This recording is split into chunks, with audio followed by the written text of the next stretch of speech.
capítulo 7, que trata dos bem-aventurados os pobres de espírito.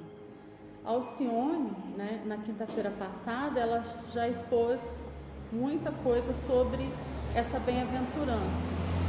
Mas aí eu vou dar só uma retomada, mais ou menos, para quem não viu a palestra dela, só para dar uma retomada mesmo.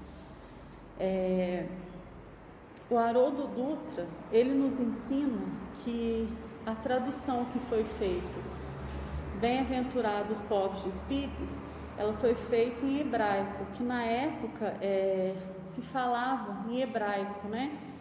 Era uma linguagem formal, a linguagem que era usada, a linguagem litúrgica.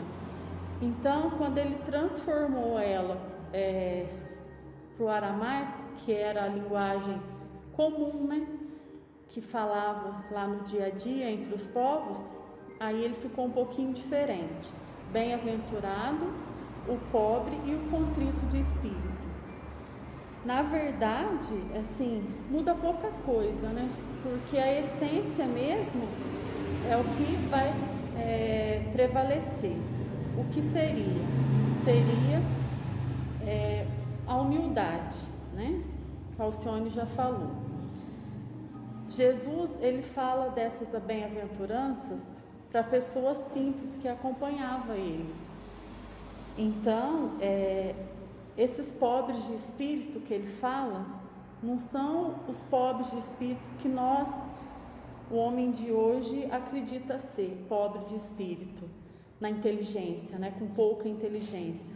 Pelo contrário, são pessoas humildes que se submetem à vontade de Deus, à vontade do Criador. Pessoas que se humilham diante de Jesus, mas naquela humildade de aceitação.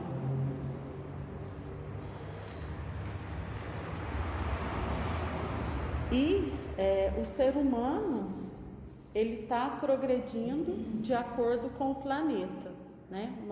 O nosso planeta está passando por provas e expiações, e assim também nós estamos passando, e com isso nós estamos progredindo.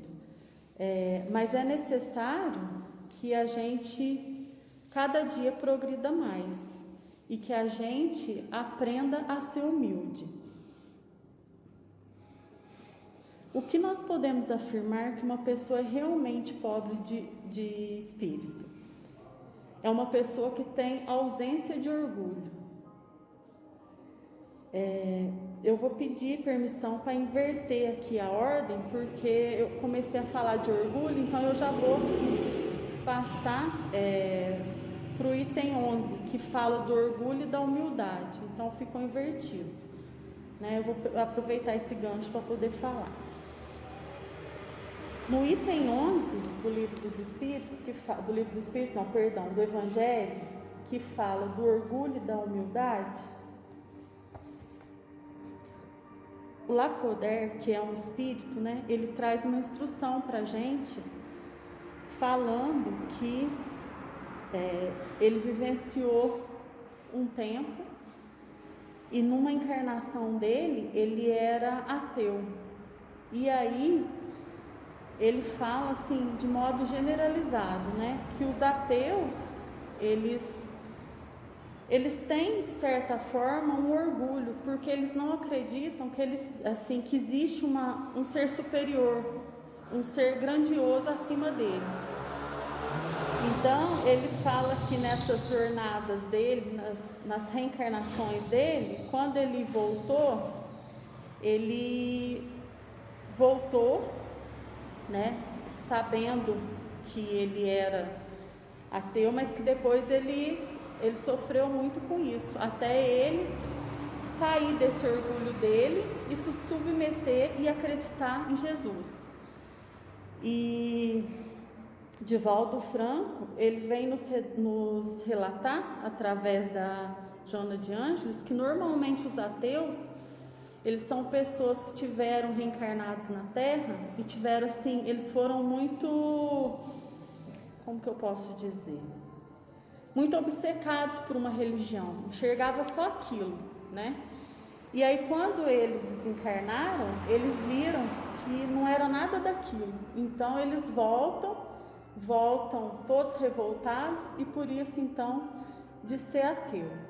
Mais que o orgulho, né, que no caso eles teriam,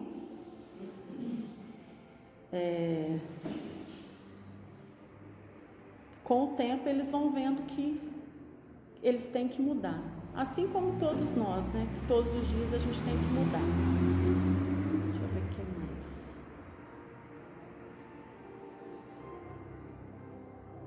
Agora eu vou falar um pouco, vou voltar lá na ordem e falar sobre o orgulho e a humildade. Nós fazemos muita confusão entre o significado de orgulho, né?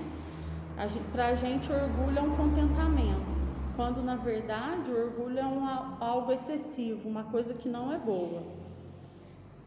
Por exemplo, às vezes a gente vai falar assim: nossa, eu estou orgulhosa de tal pessoa. Então, isso é uma forma que não é legal. Então, o Lacordaire, nesse ensinamento que ele traz para nós, ele quer dizer que o orgulhoso se acha superior a tudo e a todos. Infelizmente, nessa pandemia, nós tivemos vários exemplos tristes, né, onde o ser humano mostrou-se orgulhoso. Quem lembra de alguns episódios onde as pessoas, né, os fiscais lá de vigilância epidemiológica, eles estavam fazendo o serviço deles na rua, e aí quando eles abordavam determinadas pessoas, as pessoas falavam, né, você sabe com quem que você está falando, né? Então, isso foi um exemplo característico de orgulho, de pessoa que se acha ser melhor do que os outros. O orgulho ligado à prepotência e à soberba é o que nós devemos combater. A humildade, nós confundimos ela também com a simplicidade. Às vezes nós falamos: nossa, eu conheci X pessoa, tão humilde, mora numa casa humilde. A humildade não significa nada disso. A humildade significa o estado da alma que a pessoa tem. Então, normalmente nós lembramos assim uma pessoa humilde, mas a gente não vê verdadeiramente o que é humildade nela. Um exemplo de humildade seria o Chico, né, que está tão perto da gente. Foi um exemplo tão perto. Agora, em relação ao orgulho, às vezes nós achamos que nós somos humildes, né? Mas nós achamos por uma questão só de orgulho nosso mesmo. Se a gente perguntar assim, se perguntar para mim, se perguntar para vocês são orgulhosos, né? Vocês são soberbos, egoístas? Nós vamos falar imediatamente que não. Mas na verdade, nós somos. Nós temos muito ainda que crescer o nosso lado espiritual para nos libertar disso. Na pergunta 919 do Livro dos Espíritos, Kardec pergunta para os espíritos qual é o meio mais eficiente para progredirmos. E os espíritos respondem, né? Conhece-te a ti mesmo. Então, nós temos que refletir todas as noites antes da gente dormir para ver os nossos defeitos, né? E a melhor forma de nós melhorarmos, porque todos os dias nós cometemos erros.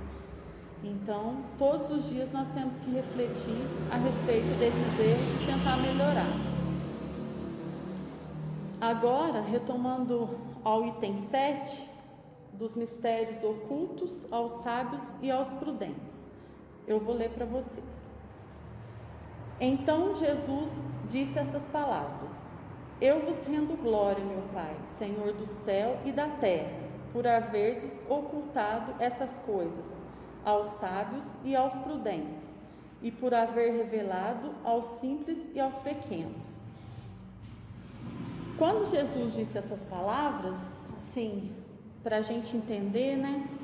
A gente fica, nossa, mas Jesus, né, achando interessante que seja ocultado as coisas de alguém, mas não é nesse sentido que Jesus disse. Tem todo o contexto da época. Quando Jesus diz prudente aqui, prudente era sinônimo de sábio. Então, em nenhum momento Jesus quis ocultar nada de ninguém, de sábios, de nenhum tipo de pessoa. Pelo contrário, Jesus conclamava os seus discípulos para que divulgassem o Evangelho a todos.